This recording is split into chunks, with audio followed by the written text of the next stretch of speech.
up the system. These, in turn, are owned primarily by the private banking dynasties that work so hard to bring that system into being. By law, the 7 members of the Federal Reserve Board are appointed by the President for a term of 14 years each.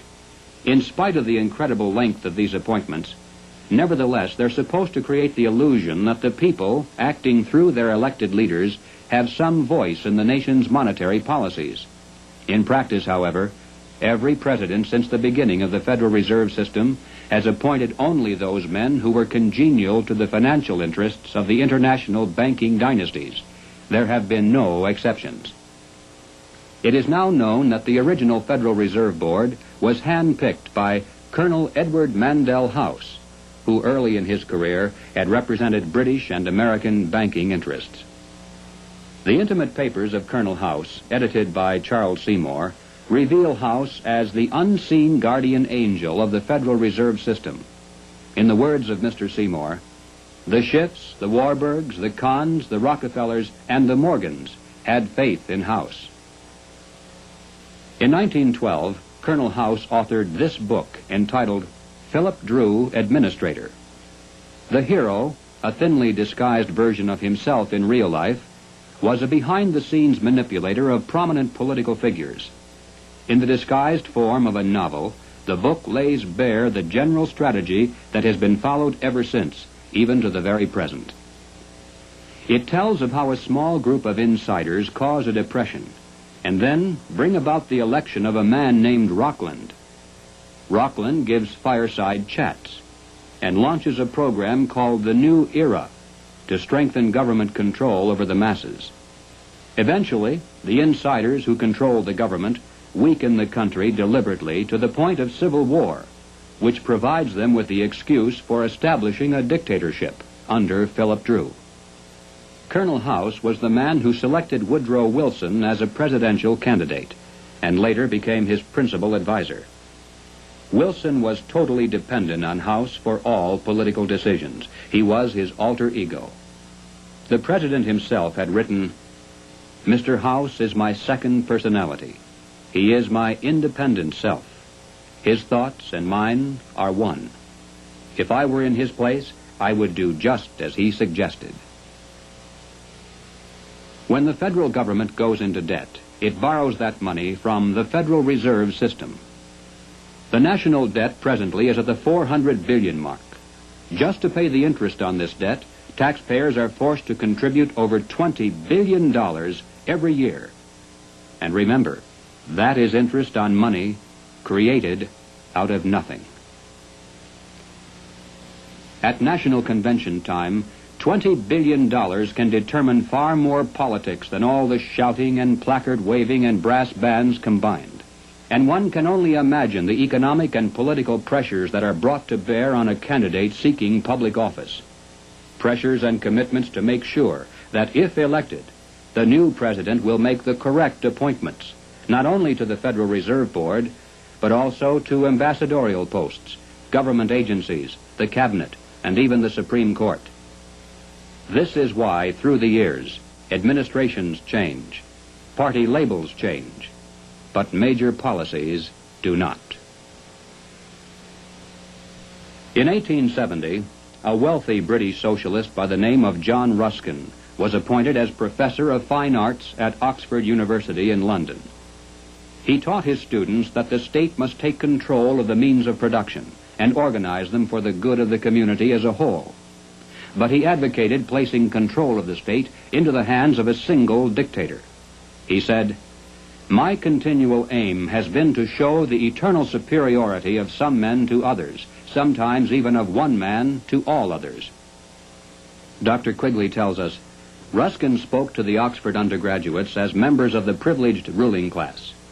He told them that they were the possessors of a magnificent tradition of education, beauty, rule of law, freedom, decency, and self-discipline, but that this tradition could not be saved unless it could be extended to the lower classes in England itself and to the non-English masses throughout the world. Ruskin's message had a sensational impact. His inaugural lecture was copied out in longhand by one undergraduate, Cecil Rhodes, who kept it with him for 30 years. Cecil Rhodes made one of the world's greatest fortunes. With help from international bankers, he was able to establish a virtual monopoly over all the diamonds that came from South Africa, and most of the gold as well. Throughout his entire life, Cecil Rhodes spent most of his vast income to promote the ruling class ideas of John Ruskin. Many people are familiar with the world-famous Rhodes Scholarships, which were established to promote the less controversial aspects of John Ruskin's dream. But very few are familiar with the fact that in 1891, Cecil Rhodes established a secret society to promote the rest of that dream. Dr. Quigley explains, in this secret society, Rhodes was to be leader. Stead, Brett, Lord Esher, and Milner were to form an executive committee. Arthur Lord Balfour, Sir Harry Johnston, Lord Rothschild, Albert Lord Grey, and others were listed as potential members of a circle of initiates, while there was to be an outer circle known as the Association of Helpers, later organized by Milner as the Round Table Organization. Here, then, was the classic pattern of political conspiracies throughout all history. At the center, usually depicted as the all-seeing eye, there is a tiny group in complete control, with one man as the undisputed leader. Next comes a circle of secondary leadership that for the most part is completely unaware of an inner core. They are led to believe that they are the innermost ring. In time, as these conspiracies are built from the center out, they form additional rings of organization. Those in the outer echelons usually are poor idealistic souls with an honest desire to improve the world. They never suspect an inner control for sinister purposes, and only those few who demonstrate a ruthless capacity for higher leadership are ever allowed to see it. After the death of Cecil Rhodes, the inner core of his secret society fell to the hands of Lord Alfred Milner, Governor-General and High Commissioner of South Africa. As director of a number of public banks and corporate precursor of England's Midland Bank, he became one of the greatest political and financial powers in the world. Milner recruited into his secret society a group of young men, chiefly from Oxford and Toynbee Hall. And according to Quigley, through his influence, these men were able to win influential posts in government and international finance, and became the dominant influence in British imperial and foreign affairs up to 1939. Under Milner in South Africa, they were known as Milner's Kindergarten until 1910. In 1909 to 1913, they organized semi-secret groups known as Round Table groups in the chief British dependencies and in the United States. The Round Table group in the United States promptly created an external organization known as the CFR, the Council on Foreign Relations. It is through this organizational ring and then outward, through tax-exempt foundations, universities, and government agencies, that the international capitalist conspiracy has dominated the domestic and foreign policies of the United States for over 50 years.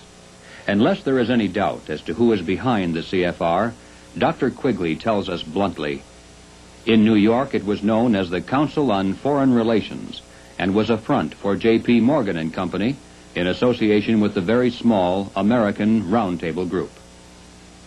The CFR building is located on the west side of fashionable Park Avenue in New York. Although it definitely is not the center of the conspiracy, and although practically none of its members are aware of an inner control, nevertheless it is semi-secret in its operation. It shuns publicity, and members are sworn not to disclose to the public the proceedings of its conferences and briefings. It has a formal membership of 1,400 elite personalities. In Harper's Magazine of July 1958, there is an article entitled School for Statesmen, written by CFR member Joseph Kraft. Kraft revealed that one of the chief architects for the CFR was none other than Colonel Edward Mandell House. At the time of writing this article, Mr. Kraft boasted that the CFR membership even then included the President, the Secretary of State, the Chairman of the Atomic Energy Commission, the Director of the Central Intelligence Agency, the Board Chairman of 3 of the country's 5 largest industrial corporations, 2 of the 4 richest insurance companies, and 2 of the 3 biggest banks, plus the senior partners of 2 of the 3 leading Wall Street law firms. the publishers of the two biggest